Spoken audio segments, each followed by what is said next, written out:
Welcome everyone. We're going to get started in just a moment. Apologies, my screen share just disappeared.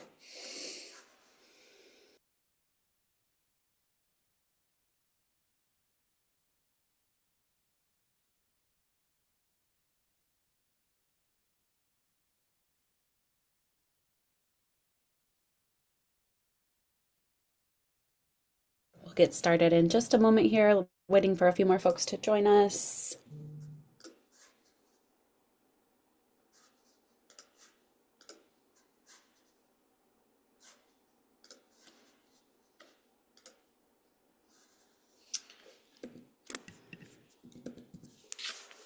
All right, let's go ahead and dive in. I know a few folks will be joining us shortly. Thank you so much for being here on this snowy Chicago day.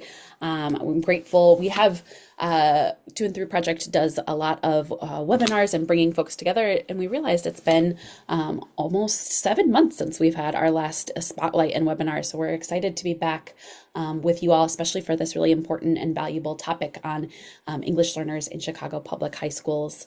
I'm excited for many reasons. One, because I deeply respect Rebecca, Jorge, and Marisa and the work that they do, and also just the timeliness of this conversation given our current context where there's a lot of rhetoric around speaking negatively about immigrant communities and what that means for our students and our communities, and how can we learn from the findings in this report for the current moment and for supporting English language learners in our schools. So very grateful to be here with you all today. And excited to share the floor with these brilliant, amazing scholars and leaders in our field. Just wanted to share a couple of upcoming To and Through events that are coming down the pipeline over the next couple of months. One is our Exploring Chicago Public Schools Black Student Success Plan Spotlight with Eugene Robinson and our Executive Director, Dominique McCoy. This is one of several events taking place to highlight the Black Student Success Plan that Eugene Robinson and his office have drafted and are making public on February 21st. Feel free to check out CPS's website to learn more about that 21st event. We're going to zoom in particularly on supporting Black students in high school and through the post-secondary sector. So we're really excited to center that conversation on February 27th and also honor and celebrate Black History Month this month and always. And then another great spotlight we have coming up is on March 19th with Enlace. We, at the To and Through Project in partnership with Enlace, have published a report recently around community partnerships and how community partnerships can be such a valuable part of the post-secondary journey when we leverage community cultural wealth. And so we are excited to highlight Valerie Kaufman from Enlace and Jenny Nagaoka to talk a little bit more about that report and what community organizations, schools, and post-secondary institutions can learn from more robust community partnerships.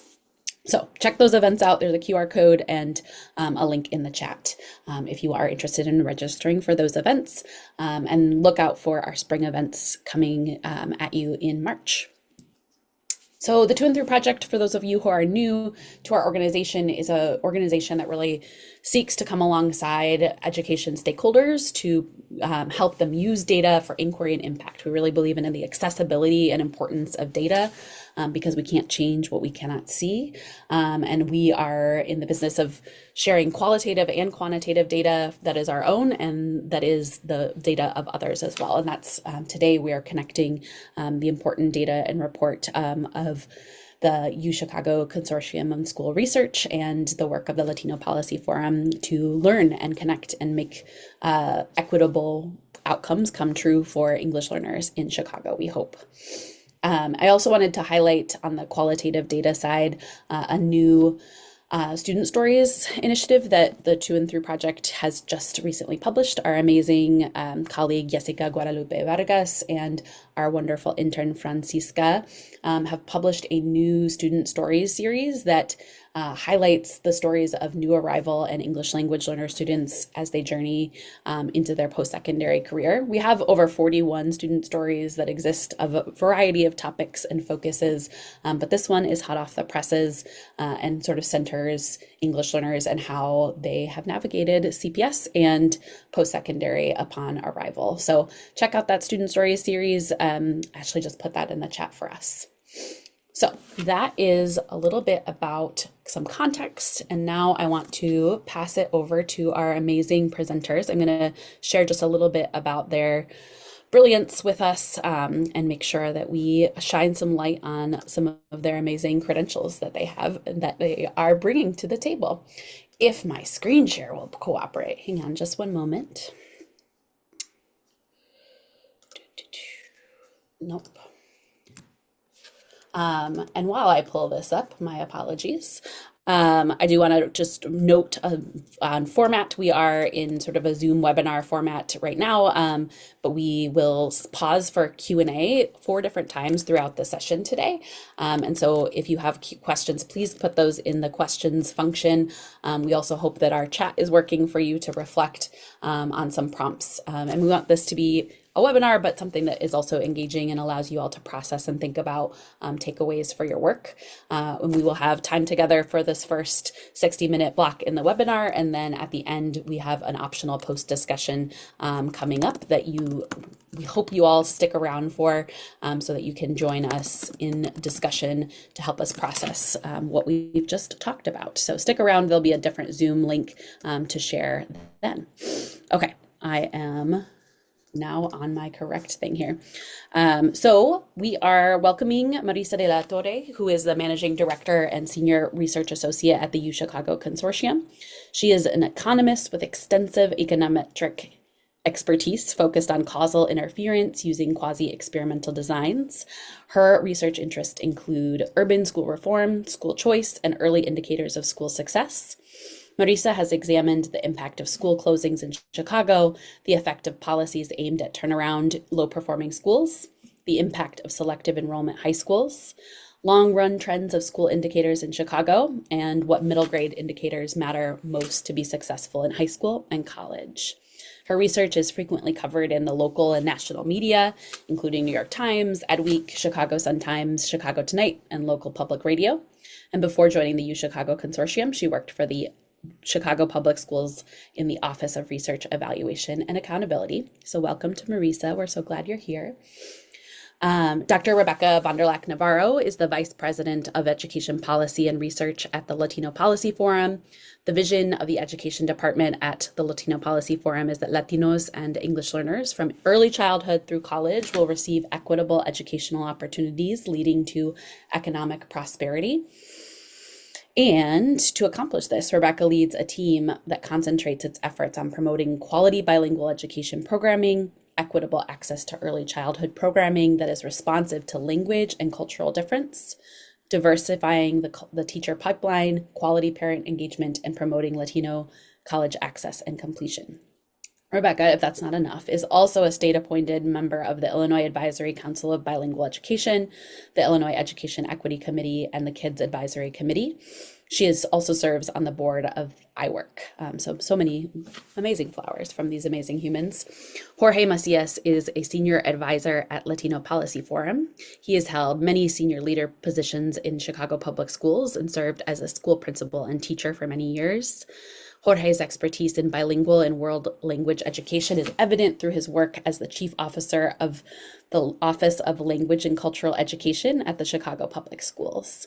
He led the expansion of dual language programs, implemented district-wide EL after-school tutoring programs, and successfully led the Illinois Seal of Biliteracy initiative, which resulted in over 10,000 students earning state recognition. He currently serves as the member of the Illinois Advisory Council on Bilingual Education and the Governor's Youth Budget Commission. So what an incredible group of humans. Today, I am excited to pass it on to them to share a little bit more about their research. Thank you so much, Alex. Thank you for that wonderful introduction. I hope everybody can see my screen. Perfect. Okay, so we wanted to share with you some of the learnings from the last few reports that we've been working on focused on English learners. The latest piece that we have published is focused on English learners in high schools. I want to start by saying that throughout this presentation and the way we've been writing reports, we've been using the term of English learners to talk about the students whose native language is not English, but they need support in order to be fully functional in a classroom that is English-based classrooms, right? So they're in the process of acquiring the academic English skills that they need to fully participate in English-based classrooms. So we are going to start first to give you a little bit of context about what we know about English learners in the elementary grades, and then we'll stop at the end of that so that we can pose a few questions for you, and then Rebecca and Jorge will try to talk about those questions and try to answer some of the questions that you probably will start putting in the chat. And then we'll move on to the high school students, and then we are going to break our findings into the three different groups of students that we are really paying attention when we talk about high schools. I just want to start by giving you a picture of what the distribution of students are across the different grades in Chicago public schools. So what you see is the dark green portion of the bar is the percent of students that are identified as active ELs. Those are the students that have been identified by the district as needing more support, and most of them are receiving bilingual services, different types of services depending on different characteristics. Very few, a small portion of students in CPS refuse services, but they're still identified as English learners. And every year they have to take this exam called Access that really measures the proficiency in English language skills, right?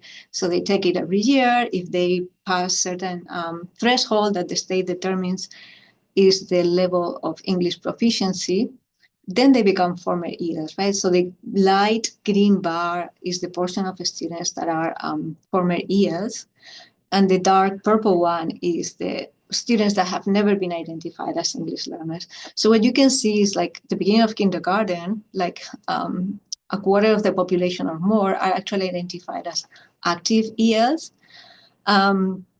And then slowly by 5th, 6th, 7th grade, you start to see large numbers of students that have become former ELs, right? So it takes, in general, we know that it takes between 5 to 7 years to acquire those academic English skills that will allow you to demonstrate proficiency based on this test, right?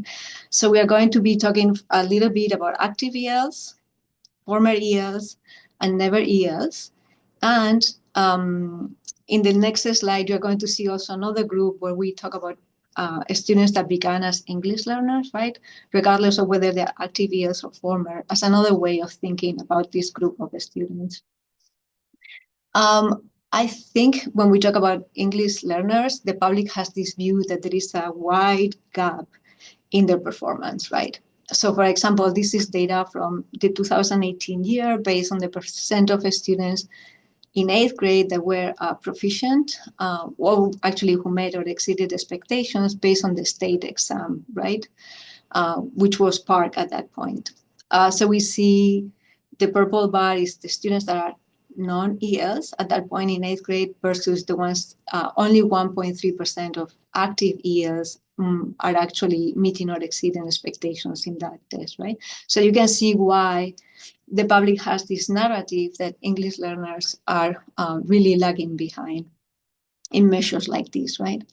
But when you start thinking about the data and dividing the data a bit more, the non-ELs are actually never ELs plus the former ELs, right, together. So when you divide that population, you start to see a different picture emerging from the data, where we see that more than a third of former ELs are actually meeting or exceeding expectations in this test, right?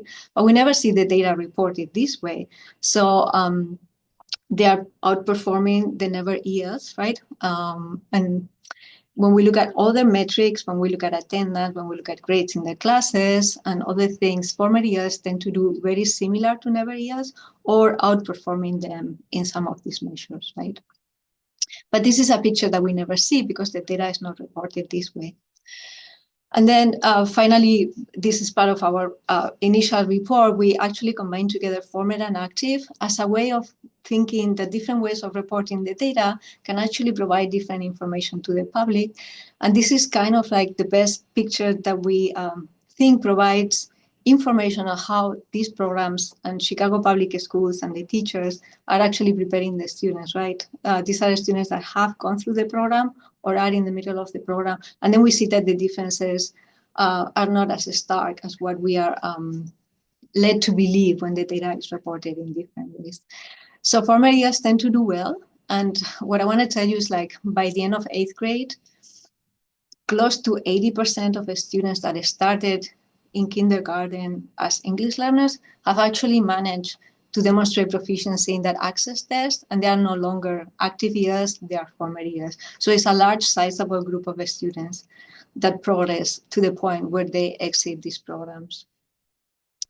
One thing that we know is that the 20% that don't reach proficiency by the end of 8th grade, they start with much lower scores. This is a picture of their access test scores. When we look at other outcomes, we always see that they start lowering test scores and grades, but they make progress, right? It's just that they start so low that it's hard to catch up. But one thing that we notice is based on the access test, we start to differentiate the performance of these students, and it might be a way to start figuring out which students might need more support in the early grades. So this is part of the context and what we learned in the first report. So I hope it's clear by now that reporting only on active years really misses how well a large portion of the English learners are doing. And we have a portion that haven't reached proficiency by the end of 8th grade, but we might be able to identify some of them with the access test to really offer them more support early on, right? So I'm going to pass it to Rebecca and Jorge, and we can have some discussion now. I wanted to give just a little context too to how this partnership started. It was way back 2018, and so many practitioners in the field that were bilingual teachers said, we know our kids do well. We know they can be a success. But often, especially No Child Left Behind, we keep looking at these gaps between active English learners and native English speakers. And people keep saying ELs aren't doing well. That was constantly the message. And when we were able to partner with the consortium on this initial study to say, wait, follow them once they exit services, follow them once they reach English proficiency, and to tell this story that they actually go on to do well, that they are leading a lot of the growth in the district with grades and test scores and attendance, and just to really shift that narrative that English learners are not a deficit to the system, but an asset to the system. It was really empowering for the educators serving these kids that, hey, what you're doing is working, keep at it. But also to parents. And we went to bilingual parent councils right away to tell that story. So it's been such a game changer, I think, within Chicago Public Schools to tell it this way. But we've also been able to do, as a policy organization, advocacy with the State Board of Education so they could start changing how they're collecting and reporting on data about this population so that we could understand how they do over the long term. And I was thrilled when we started to do this partnership with the consortium and think about policy implications.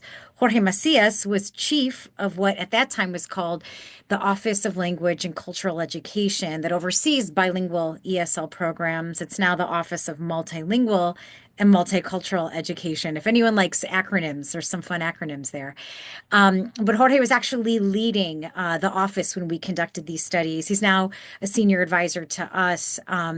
But it was amazing, I think, to have someone so smart running the office, but also, Jorge, if you're here today to talk about the impact it had within Chicago Public Schools to think about the CL population in more nuanced ways. Yes, thank you, Rebecca. I think, again, the initial excitement was more of changing a narrative within the district and outside the district of EL programs and their purpose and function. I think for many of us, one of the initial quick wins was engaging parents because previous to research like this and before that, there are parents who see these statistics as well and wonder whether their child should continue in these programs. So having this, excellent research gave us a tool to have conversations with parents across our district to show them that these programs not only work, but they can help their children exceed some of the expectations other students haven't been able to.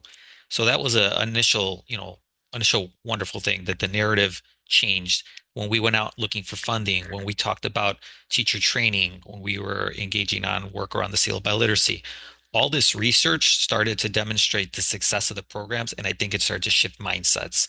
And when mindset shifts, doors open for a lot of opportunities and a lot of resources, which can enhance things, such as building tutoring programs, building summer programming, getting more world language programming started in the district. So a lot of this research helped propel those initiatives forward. Yeah, I think that's right. And I think also, as Marisa just said, it was exciting to see that the majority of ELs who start within the system, about 80% go on to do really well. But there's also this 20%, right, that are struggling. And we often start to think about them, and we'll get into this once they're considered what they call a long-term EL. And that's a student that at 7 different points along their career, 7 times was measured on their English language proficiency, and they never meet that threshold to exit bilingual ESL programs. And the common thought is to address that once these children or these students, excuse me, are labeled as long-term ELs. But for this study to say, wait a second, as early as kindergarten, first grade, we might be able to identify students that are on that track, and there's a potential to intervene earlier. That's something really exciting. I don't know, Jorge, if you want to say a little bit more about how we're thinking about that. Yeah, I think it's also important to differentiate that we're used to standardized testing that focuses strictly on the domain of reading. Students, reading a paragraph, analyzing and answering multiple choice questions. The Access test is a 4 domain test which requires students to actually perform writing. They have to speak and they have to listen. And so they're testing different areas of literacy than our typical standardized tests. So has been alluded to in this study, and then eventually the early childhood study that the consortium also did, we could start to see students who are starting lower on their access scores in kindergarten and first grade, and how they are kind of tracking towards being those long-term ELs. And I think when we only think about whether it's English immersion or focusing in on reading, we lose sight of the fact that the students are also being tested in writing. They're also being tested on their oral proficiency. And so our programs prepare students for that. But it's important that we start to really assess those results. And so when those early childhood studies came out, we had started an after-school tutoring program in Chicago across over 100 schools for ESL. And I think these results help us to drive the conversation with schools to say, who are the students who should be participating in that after-school tutoring program? And so looking at students who had lower performance and access in the early grades was one way to start to try to put this research into practice. Beautiful. Thank you so much for adding just so much context and important background information there. As I mentioned, we're going to kind of pause for some questions and keep going through sections. So I'll ask this one great question from Risa, and then we'll go on to our next section. So Risa asked, what do you think contributes to the former ELs performing their never EL peers? Is it the type of special support and preparation they receive during the years they are designated as ELs? Or what students' assets are being identified for ELs in this context? And I know not all of that would come from the research, but from some of the things you've learned, and Jorge, from your experience, any thoughts on that question? Well, I would say 2 things. One, you're developing 2 languages at once in students. Typically, over 85% of our students are in what we call bilingual programs. So they're learning language, both their native language and a new language. So developing 2 sides of the brain, there's a lot of cognitive research as to why that might help students develop cognitively. But I would say also, typically it takes about 6 years for a student to acquire English and master it and pass the access assessment. And so for 6 years, they're going to be receiving services and instruction across all the domains of literacy. So they're learning how to, the explicit instruction in reading, explicit instruction in speaking, explicit instruction in writing. And it's not necessarily a critique, but sometimes in the general education program, with the standardized tests that we have across our state, there's really only a focus on reading. And so I think our students benefit from having that kind of more robust literacy instruction for multiple years, and especially in their early years. So I think when they exit, not only are exiting because they demonstrated proficiency in being able to read a paragraph and answer questions, but they're actually able to write and they're able to articulate, um, the same type of response when they're asked and posed questions. Wonderful. Thank you. I'll leave it to y'all to keep us going. Yeah. So I'm going to move now to the high school portion of the study that we just published, where we follow a sizable number of students that graduated relatively recently from Chicago public high schools. And the way we were thinking about this study is that in high school, the group of active ELs is probably a more heterogeneous group of students. Actually, I think this is a conversation that I had with Jorge that make us think, well, maybe we really need to dig deeper into each of the groups and try to figure out, are they doing the same, or do they need different supports? Where are they struggling, if they are struggling? So at the beginning of ninth grade, the group of students that we are following, we saw that almost a quarter of the students in Chicago public high schools were former ELs. So they had reached proficiency before arriving in high schools. 10% of the students in high schools are active ELs.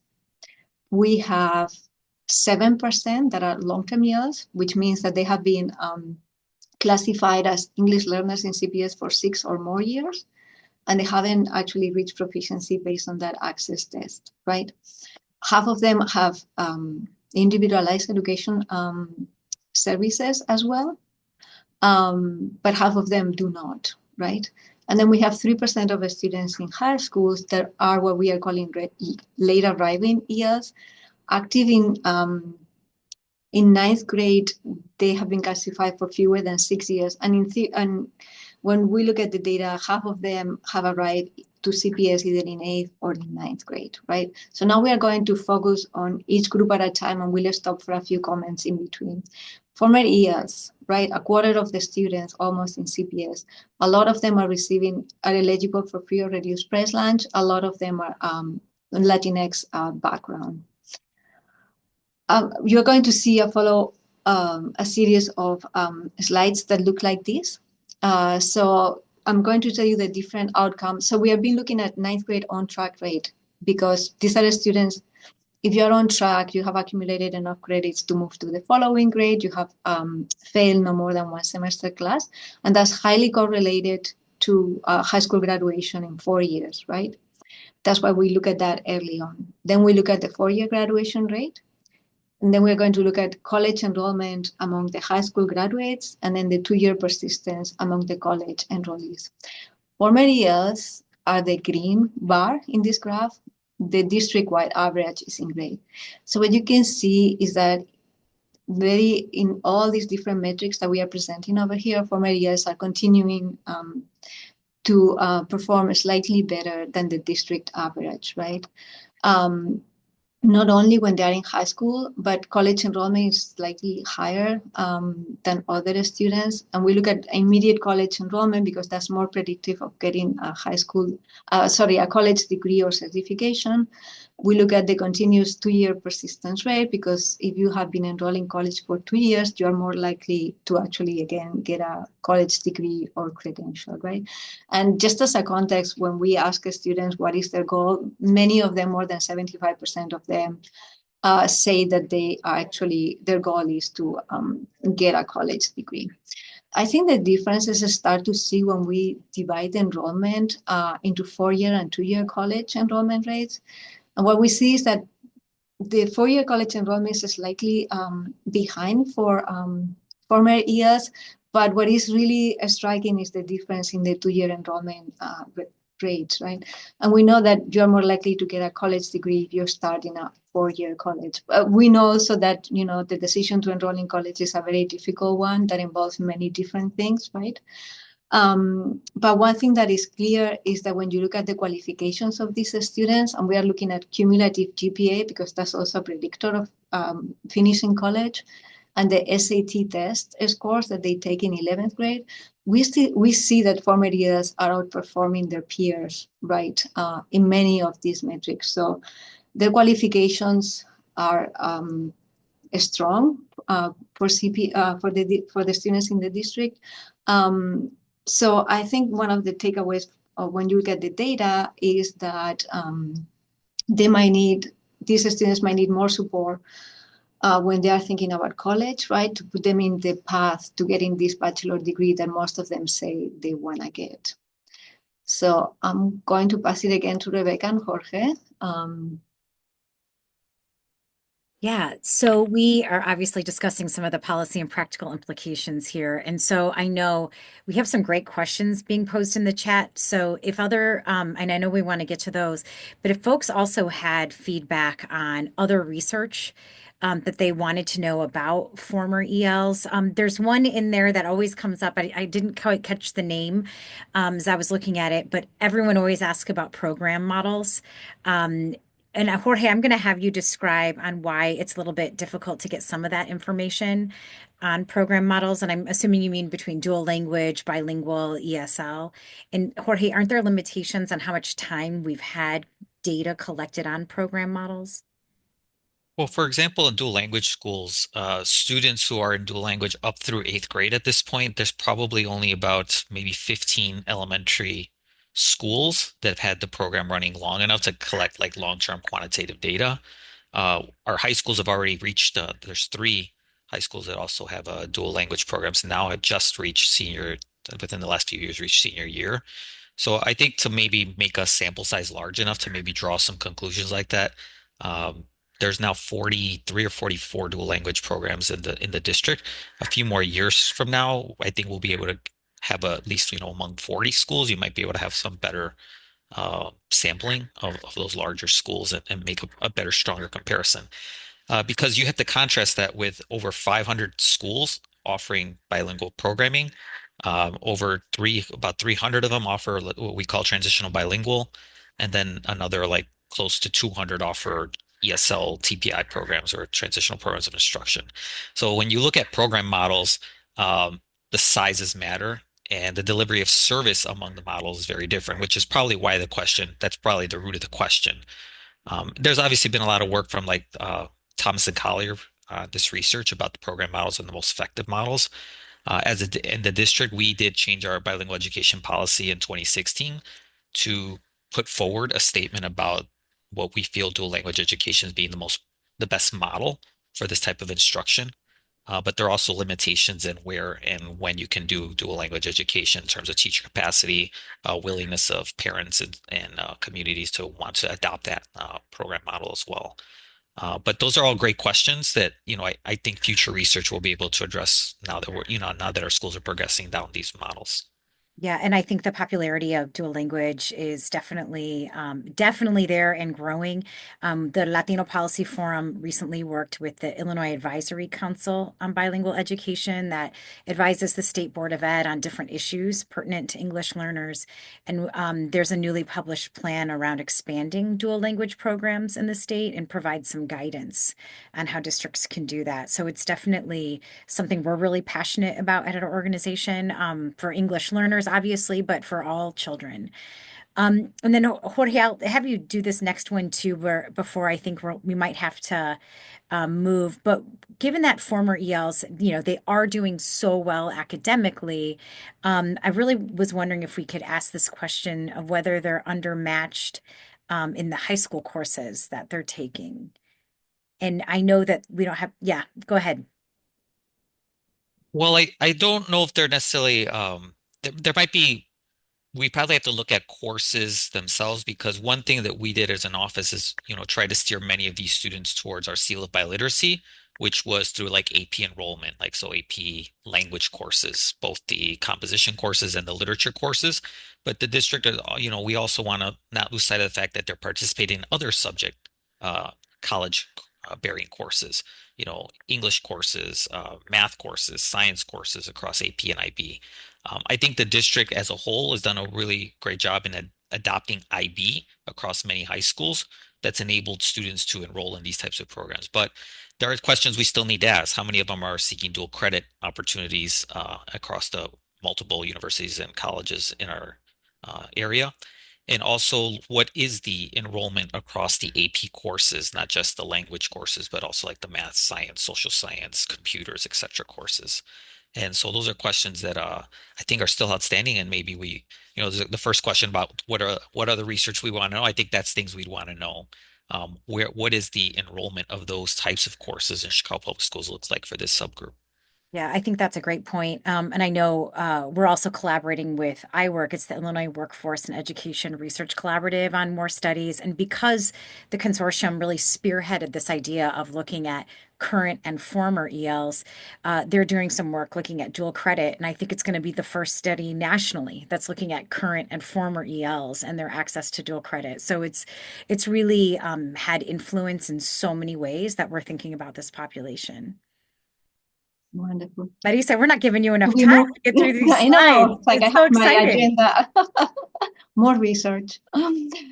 Okay, so now let's move to another group of, this is late arriving ELs. These are the students that are active ELs in ninth grade.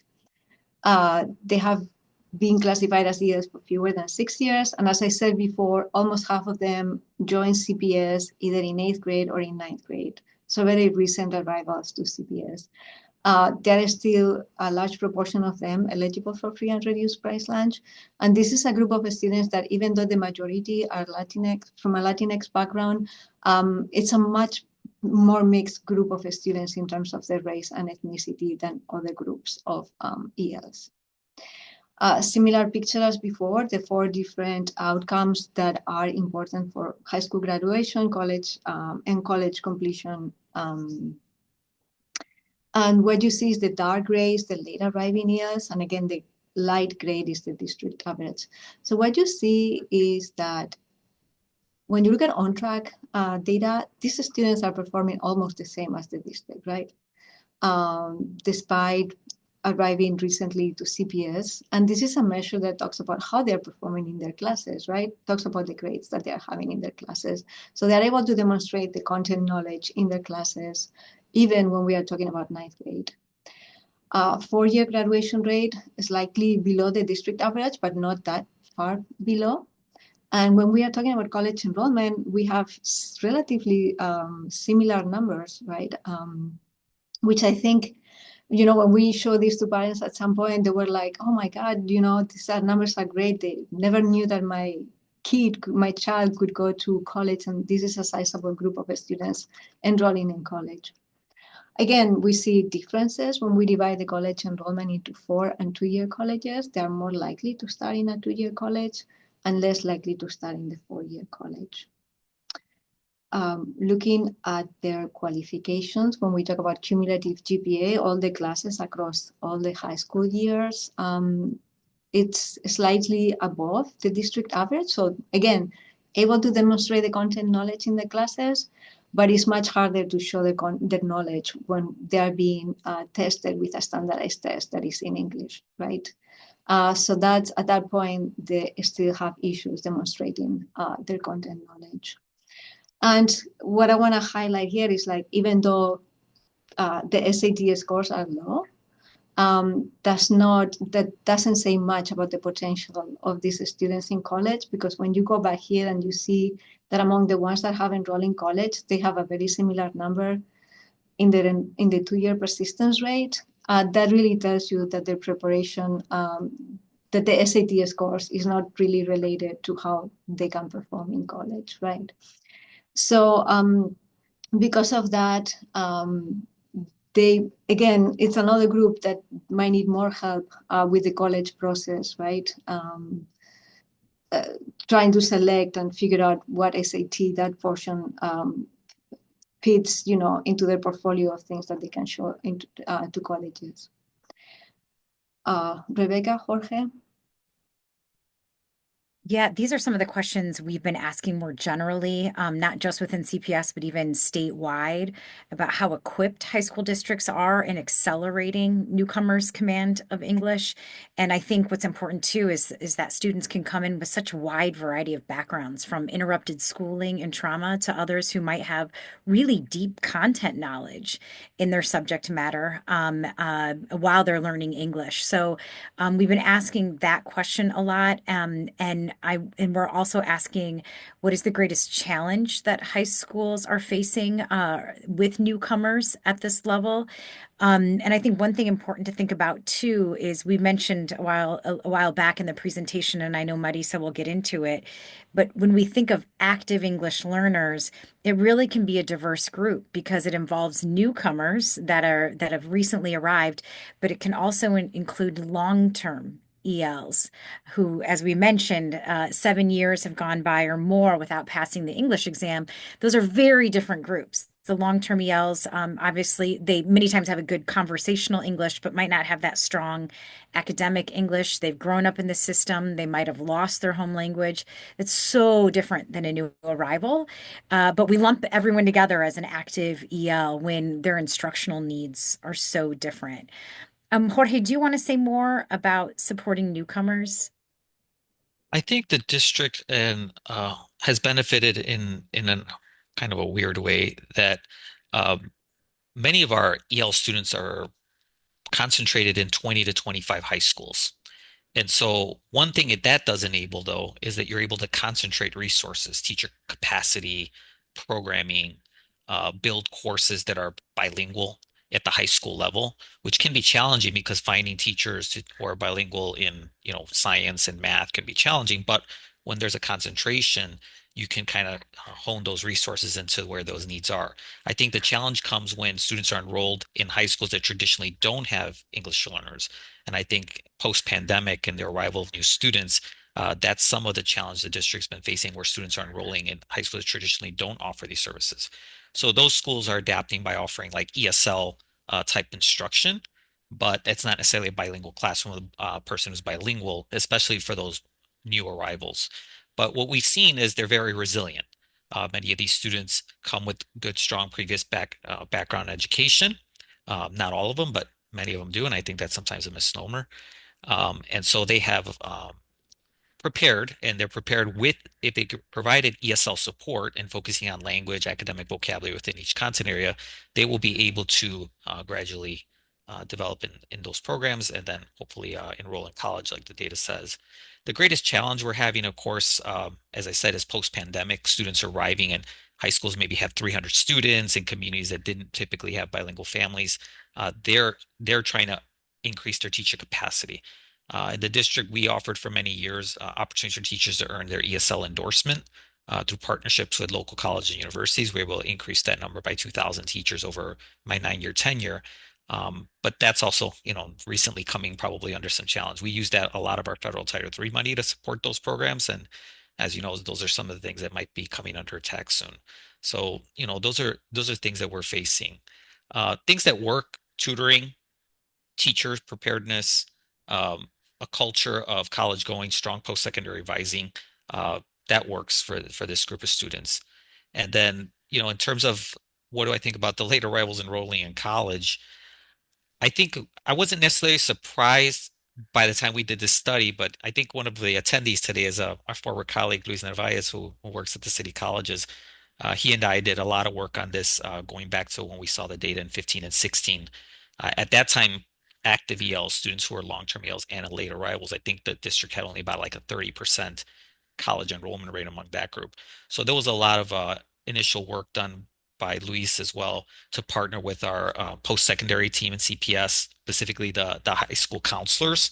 And as they were creating their counselor certification for post-secondary, really honing in on this population of students to make sure that we were touching bases with their bilingual families and that we were talking about post-secondary in the languages they understand, understanding like the financial aid process, the college application process for these families. And you quickly saw, and through the data, you saw the progression of how the enrollments went up. There's also things that helped a lot, like the Star Scholarship that the city did. took that financial barrier and enabled students to enroll at least in a community college of Chicago. And so there's a lot of different initiatives that helped us bump up that enrollment rate. There was a question here, and I don't think, Marisa, I'm unaware if you have this data. It says, do you have any data about late arrivals in remedial or ESL college classes? No, we do not have data on that. Mm-hmm. Okay. Should I move to the last group? Yeah, thank you. Perfect. Okay, and then finally, we have the other group of students that are active ELs at the beginning of high schools is the group that we are calling long-term ELs, have been classified as ELs for 6 or more years in CPS. So the majority, this is a group that most of the students are eligible for free and reduced price lunch, right? So we see a big difference in that. And most of them are from a Latinx background. When we look at the long-term years with IEPs, the male students are overrepresented in this group. 65% of the students in that group are actually male students. And when we look at the different classifications of the different IEPs that they have, they're more likely to be identified with a learning disability, not with a behavioral one, which I think is a little bit different from other groups of students in CPS. So for these students, so now you're going to see the green bar is the long-term years with an IEP. And then on top of the green bars, you're going to see like a black arrow.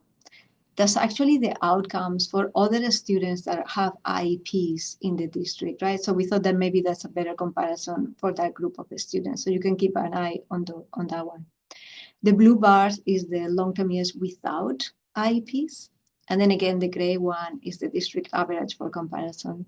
So what you see the first time that you see a graph like this is that these two groups of these long-term years tend to be performing in these metrics below the district, right?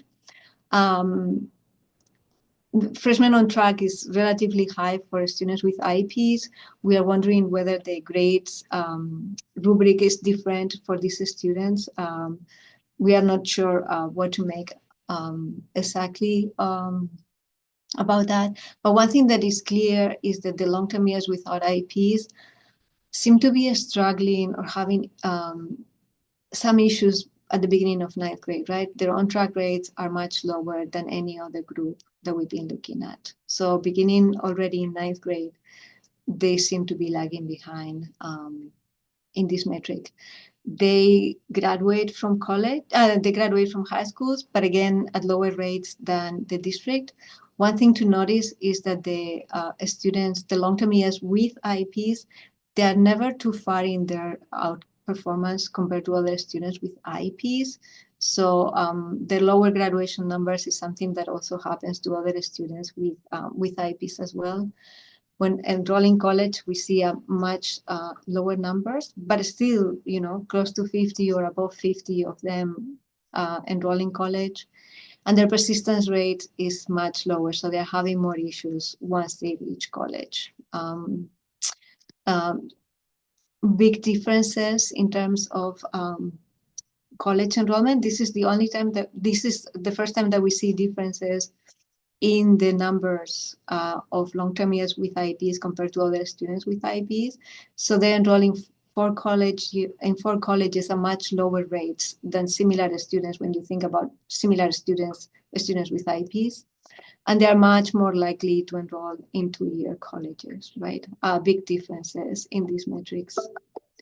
And when we look at their GPA and SAT, we see that long-term years tend to be having issues demonstrating their skills in classes as well as in standardized testing as well, right?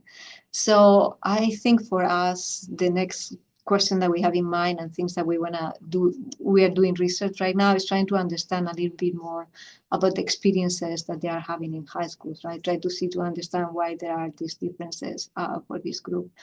And then if they graduate from college, if they graduate from high school and they enroll in college, I think because the 2-year persistence rate is low, they might need my help selecting colleges that have enough support for this population of students. Jorge, Rebecca? Yeah, so this is what I was mentioning at the beginning of this presentation that I think is very exciting to think about with this population is not just at the high school level, but this ability to identify really early on in kindergarten, first grade, kiddos that might be on this track and how we can intervene early. We see that this population tends to just really disengage from school, and I think that the absenteeism starts around middle school, and you really see it continue. Like Marisa was saying, they tend to be more male than female. And I think it's really a new way of thinking about this population by intervening early on. And I know it's got Jorge and I thinking a lot about what are the practice and policy implications that we can help promote at our organization. Jorge, I'm going to turn that over to you a little bit because it's going to get into the second question too around ESL endorsed teachers. Yeah, so I think again, as Rebecca mentioned, I believe at the beginning of the presentation, it's 7 administrations of the access. So typically students post fifth grade who are still enrolled in bilingual education because they have not passed the access are going to be identified as long-term ELs. And then they break up into this group as Marisa described as with IEP, no IEP. And that group's only 50, almost 50-50. Like half of them end up having IEP and half of them do not end up having IEP. I think some nuance in the data, might be if you think about a student with an IEP and a student without an IEP. A student with an IEP may have a second teacher or a paraprofessional supporting them in the classroom, where a student without the IEP who's still a long-term EL wouldn't have that necessary support. So there might be something there about the GPA potentially there with just that extra resource that they might have from another adult. In terms of the shortages, we had shortages, a lot of shortages back in 2014 when I started. I think we had about 4,400 teachers who were bilingual or ESL endorsed in the district, and we were serving a population of almost 70,000 students. Um, when I left 9 years later, through those cohorts that we built out, we ended up having 6,900 endorsed teachers. So I think the thing is now we have the number of teachers we need. I think what you'll see now is there's still pockets within the district, especially post the pandemic when we've had a lot of new arrivals since like 21, 22, where their families are enrolling in schools that traditionally haven't had bilingual programs. There's still pockets where there's ESL teachers needed. And you'll see that still in middle school and high school in math and science. You might find that in some pre-K programs in communities that don't typically have bilingual families. So there's still work to be done there, but it is a much better place than we were over a decade ago. And, I think Rebecca alluded to what we've learned from the second study about early childhood is being able to identify these students' trajectory as early as K in first grade through those access scores. And I think there's more work we need to do there, but there is potential work around policy and practice in terms of like what interventions can we provide in the early childhood years for those students who are identifying on the access assessment. And there's really no formal um, practice now, or there's no policy or asking school districts to do something like that.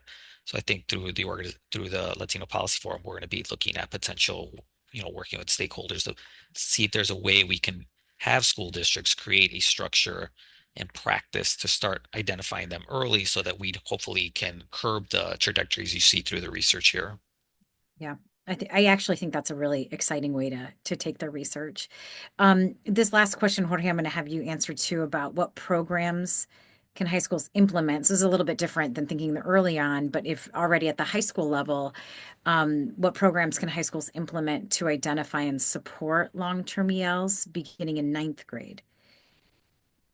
Yeah, I think there's two things. One, making sure that they offer ESL courses, ESL-based courses. So, a course that's like algebra or biology or English 1 with an ESL endorsed teacher so that that teacher can make a specific focus when they're delivering instruction, there's specific focus on the academic vocabulary within each content area.